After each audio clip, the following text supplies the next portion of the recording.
guys, Ralph here, and welcome to True Power Trumpet Fitness on this magnificent Monday of an abbreviated week, guys. Nothing Thursday. Today, tomorrow, Wednesday, good. Friday, good. Nothing Thursday. All right, you enjoy your Thanksgiving just like myself. Anyway, you saw the thumbnail. HIRT, baby. He's the king. I got this video from a friend of mine.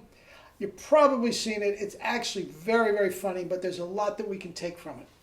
Okay? Let me honk a little bit, and we'll talk about HIRT.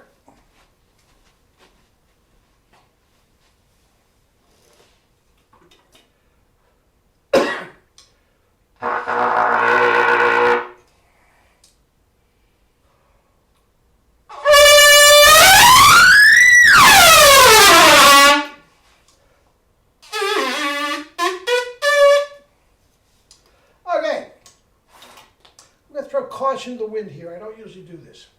Since we're on E's of all sorts, concert D's, let me try one of my favorite arias of all time.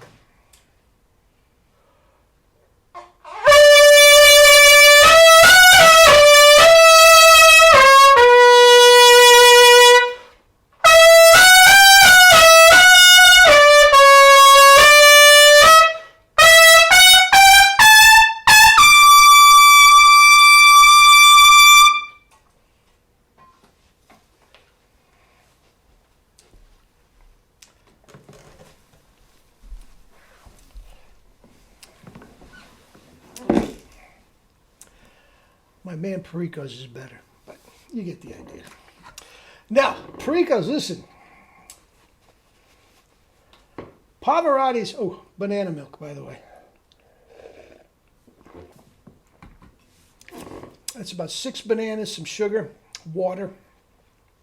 It is not as thick as a smoothie, and it's not as loose as a juice. It's in the middle. It's absolutely delicious. I do at least one of these a day, if not 3 or 4. That's 6 bananas, some sugar. It's about 700 calories. All day long. Love them. Anyway, Perico's Nessun Dorma, July 14th. Here's the deal. The staple is Pavarotti's. There's no question about it. But I got to say, you know, being a trumpet player, I'm biased and all that sort of stuff. I'm not sure if I've heard a better version than the one I heard that night.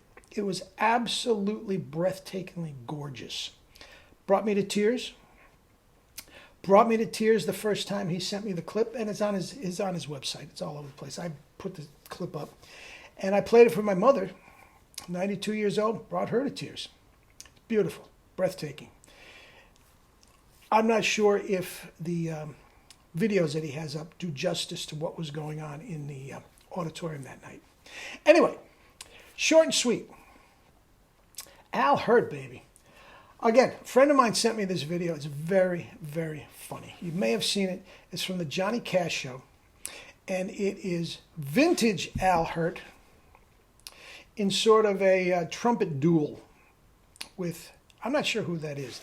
And I can almost guarantee you that my man Joe Triscari knows who that other trumpet player is. Okay? So watch the comments, and Joe, if you got the answer to who that is, I'm not sure who it is, leave it down below, will you?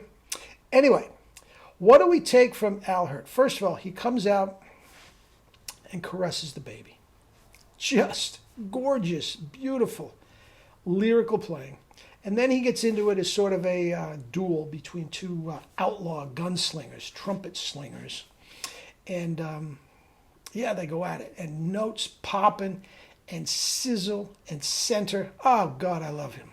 Now, I've done several videos on HIRT, and I'll just bring that up here. It just drives me crazy. He always had the beard because we couldn't get a good look at his chops. I can only think up to an E flat or an E, his chops look great. But after that, I think you'll all agree, he thinned out. He absolutely thinned out. And with the beard, all I could see over all the views that I watched, right up at the top, the beard would move and you'd see a little bit at the top. It Go up and out, you're stretching above an E flat or an E. Okay, not mind-boggling. But I'll tell you what, here's the deal. Up to that point, guys, everything was perfect. Guys, that tone, that power, that endurance, the pop, and even some multiple tonguing, you know, via the Cincinnati Conservatory, man, he could multiple tone.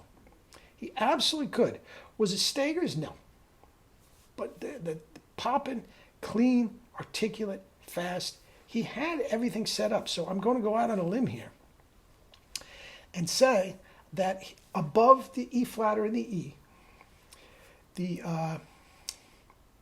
Al HIRT jet tone was letting him down. It just didn't hold it in. It just didn't hold it in because, guys, I'm telling you, everything else was right.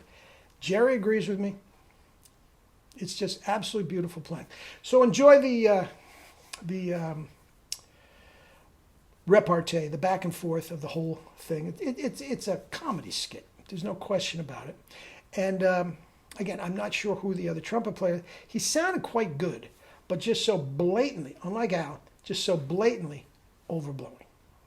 He just blew his whatever grip he had out. But again, I'm going to blame it on the mouthpiece, why Al HIRT didn't have double C's. Now listen, I talk a lot about, you know, Clark Terry, Miles Davis, some of these other guys that didn't have, you know, the high G up to the double C. Now listen, I am not in any way, shape, or form saying that Al HIRT or Clark Terry or anybody else had to play a Maynard gig. I'm not saying that at all. That was Maynard's thing, and Maynard could actually play some nice jazz. We've been through this before, and he chose to just make money. I mean, blatantly chose to make money. But once again, I'm not saying he had to play a Maynard gig, but you just take those three. You could add Clifford Brown to it. Miles, Clark Terry, Clifford Brown, and Al HIRT. If they had easy access up to a double C, what sort of jazz lines, what sort of incredible trumpet playing we would hear. Now, they're all geniuses in their own right. It was wonderful to be part of it. But again, without having the proper equipment, and back in Al HIRT's day, during that jet tone day, the 1SB was just a twinkle in Jerry's eye.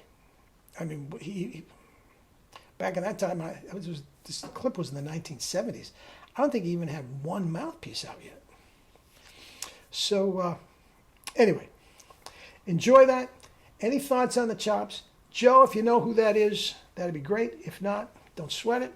And we'll talk tomorrow. As I said, nothing Thursday, and I'll remind you.